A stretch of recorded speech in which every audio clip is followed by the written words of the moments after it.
Hello and welcome to the town of March, where I was about to start day 4 of my trip across the middle level navigations in a borrowed narrowboat. The weather was fine and I was in fine spirits too. I spent yesterday moored in March. Had a very nice day, saw some friends, cup of tea, slice of cake, all very jolly. And now I'm heading on my final outward stretch of this trip to Outwell and Upwell, where I will probably turn and then start the journey back. The map book here shows the first part of this, from March to Marmont Priory Lock. After that, it's a short hop to Upwell.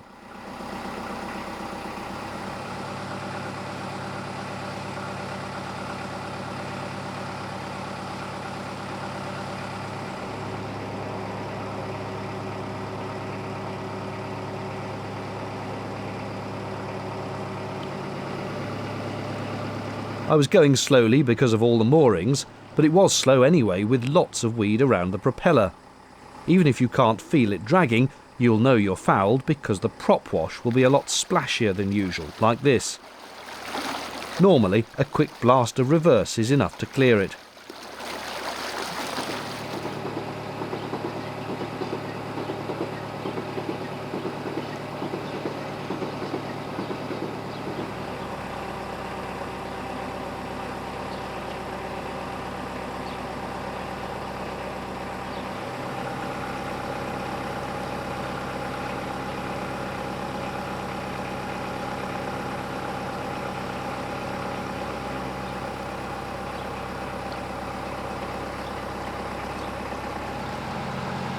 There's a gentle bend as you bid March adieu. After the 20-mile-an-hour winds of the prior 2 days, it was a relief to be boating in a flat calm, though inexplicably the wind farm somehow kept turning. This bit of water is still the old route of the River Nene. Over on the right-hand side on the path is the Hereward Way, a walking route.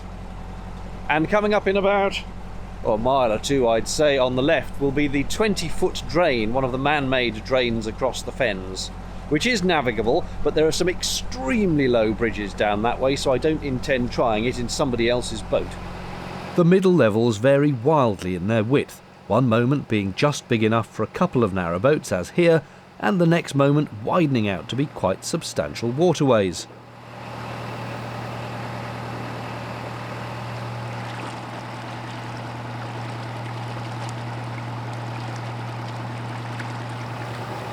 Despite all the boats, there was not a soul to be seen.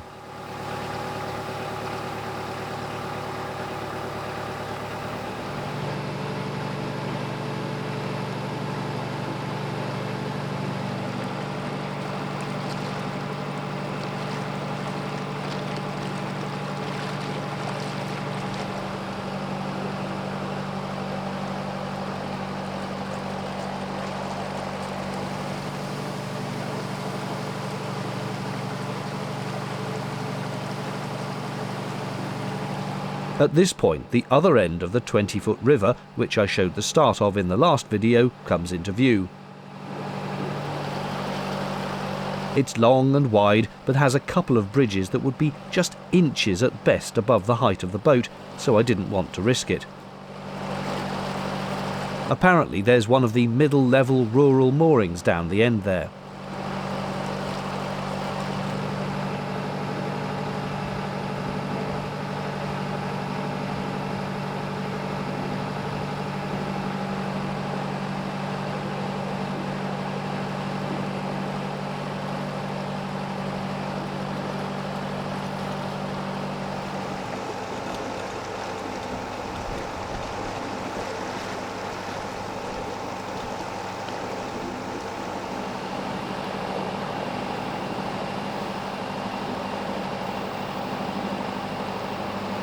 Suddenly, out of nowhere, another boat appeared ahead. This was a bit of a mystery, since I was sure it hadn't been ahead of me earlier, but it triggered my paranoia about finding a place to stop later. We may be fighting broadswords and cannon alongside each other for the limited mooring in Outwell and Upwell, unless, of course, they simply carry straight on up to Salter's Load. Perhaps it's just me, but the one worry that hung over my head this whole trip was the fear I'd find no moorings at my destination and end up carrying on long into the night and maybe forever, circling, endlessly circling, doomed to eternity looking for somewhere to stop. In practice, that never happened. Another junction emerges here, the water splitting off to the right on a section called Popham's O, that being the French O as in water. Popham was Sir John Popham, who dug the drain in the very early 1600s. He was trying to connect the River Nene to Well Creek so as to drain the land better.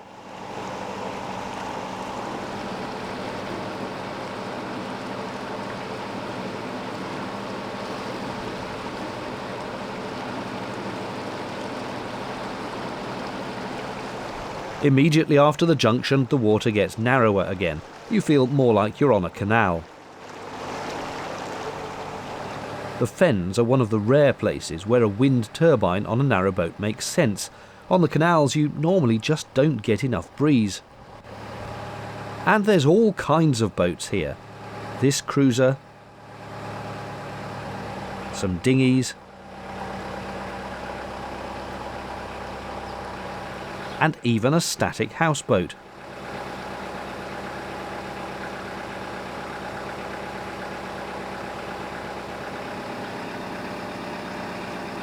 The route was winding now, and there was a lot of greenery in the water.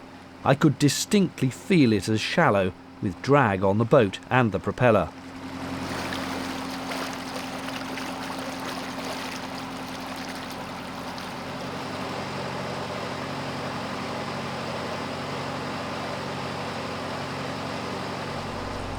The waterway is so twisty now that the other boat has vanished somewhere round a bend.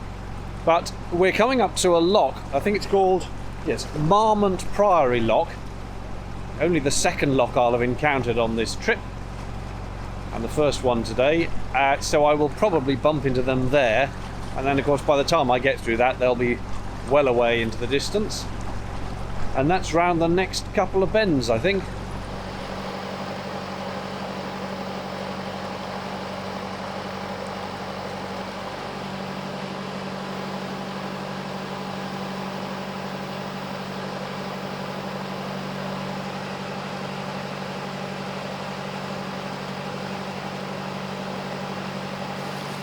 There were definitely weeds around the propeller, so I had to do a lot of reverse bursts to clear them. The other boater was just going into the lock when I arrived, so I stopped on the lock landing and helped them through. Then it was my turn.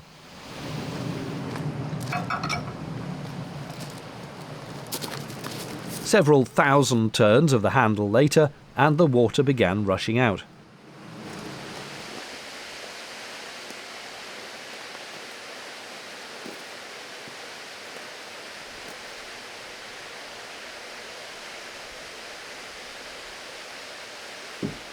These locks are an odd width compared to canal ones, so you can't just open one gate and get the boat in, you've got to do both. And remember to close the paddles again.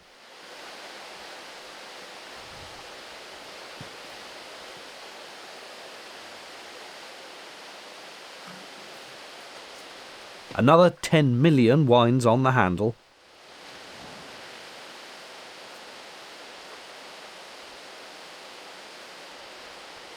Phew.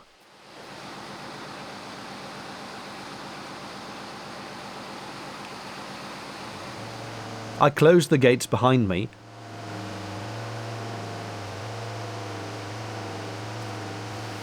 and opened the sluices at the top.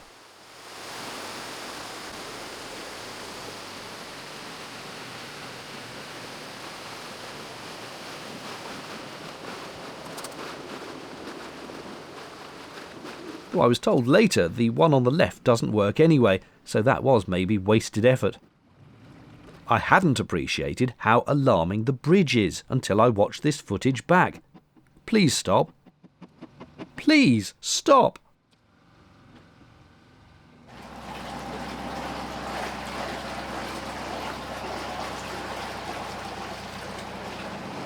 Onto the top lock landing so as to go back and close the gates behind me.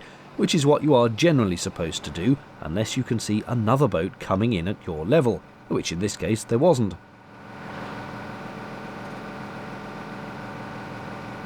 Look at me scurry.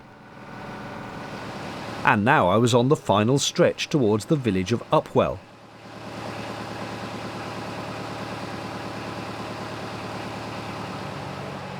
I appear to be going like a maniac here, but I was never above 4 miles an hour, I swear. I blame the camera, making it look fast.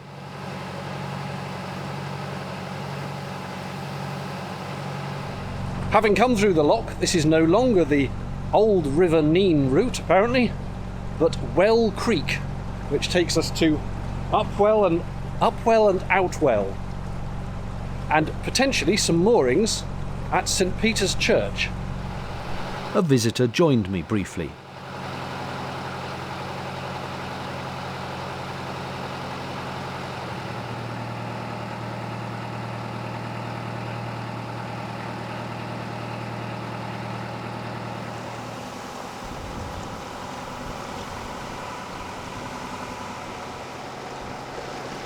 I promise I was obeying the sign.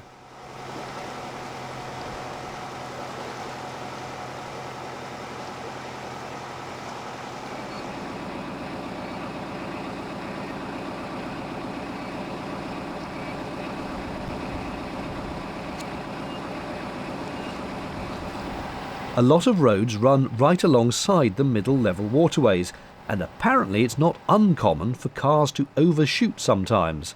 Luckily, none did while I was there.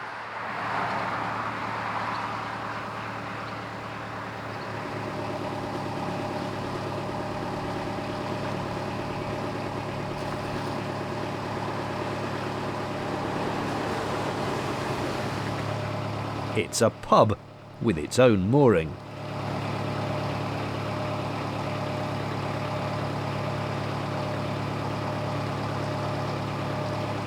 And here's the first properly low bridge I encountered, though there's another to come in a few minutes which is even tighter.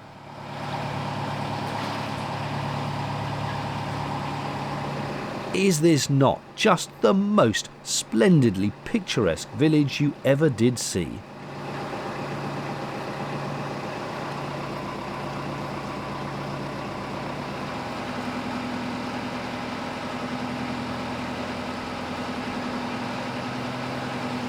There's my landmark, the church and the pub by it. The map says there's visitor mooring to be found, and I wanted it.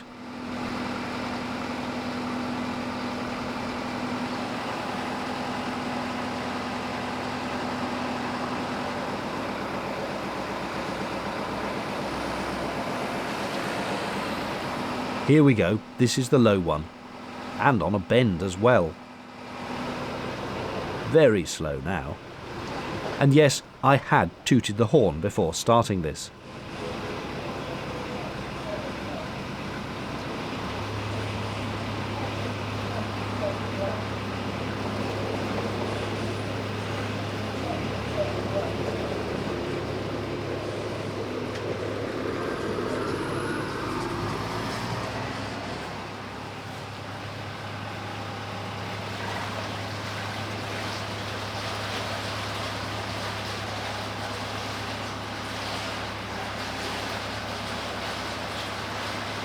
You can just see the moorings on the other side, and dang it, there were boats there already.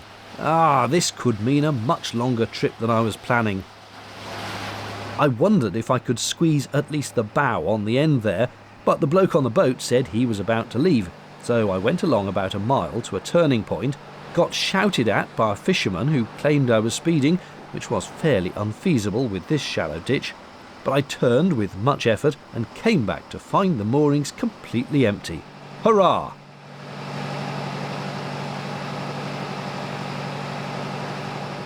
I stopped here expecting a silent night, but was disturbed by surprisingly noisy tractors banging up and down the road opposite from dawn to dusk. It's Friday morning, and that is pretty much the trip done. All that remains is for me to go back the way I came and hand the boat back to its owners on Sunday. The weather held, in fact it was glorious. I won't show the entire return journey, as it's the same as you've just seen over this and the previous 2 videos, but just the odd moment perhaps, like going under the low bridge again.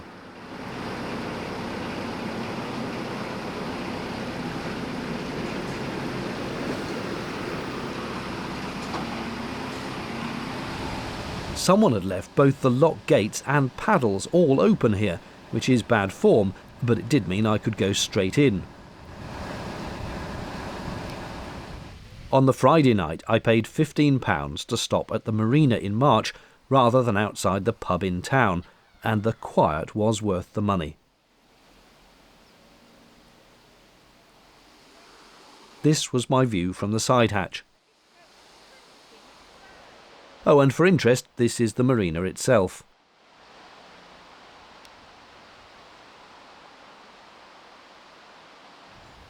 On the Saturday night, with no wind blowing, I risked stopping at one of the rural moorings, for which you need to lasso the posts.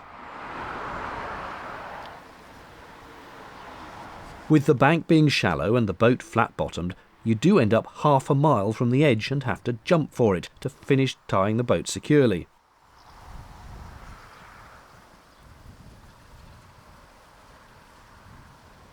You can stop for one night, and there are no facilities, but it's relatively quiet, although again a surprising amount of noise from the road opposite. This is the mooring at Angle Junction. You can see Bevil's Leam heading off to the left, that's southwest, and I was heading the way the drone's going, back towards Whittlesea and then Peterborough.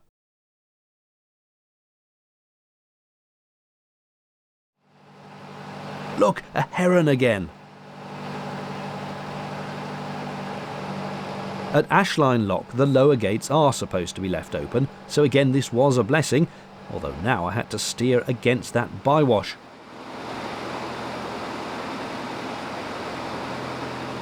What you do is adopt an angled approach, so you're slightly powering into the flow, and then you have to adjust it as you go past, and the wash pushes against different bits of the boat. I thought I had it just right, but in fact hadn't accounted for the push against the side rather than the bow, so quickly tried to compensate and almost went off course. But as the stern cleared the wash, I could steer straight again.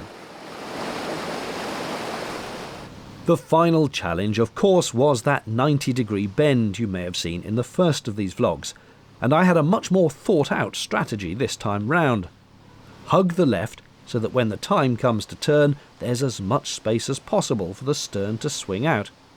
Of course, it's so narrow on the approach, there's barely any difference between hugging the left or not, but you can see how it should just help with that slight curve on the bend.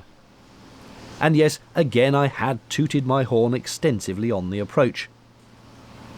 Remember, I can't really start turning until the bow is as far as it can go.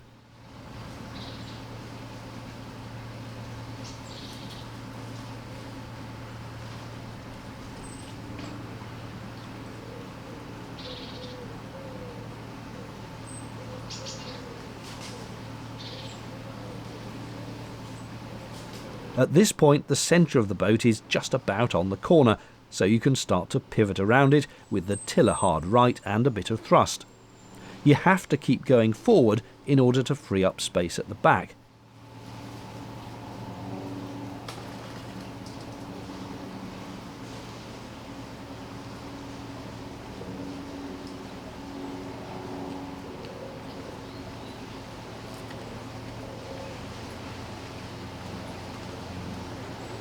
And by this stage, you're effectively done. Truly, this is white-knuckle stuff in narrowboating.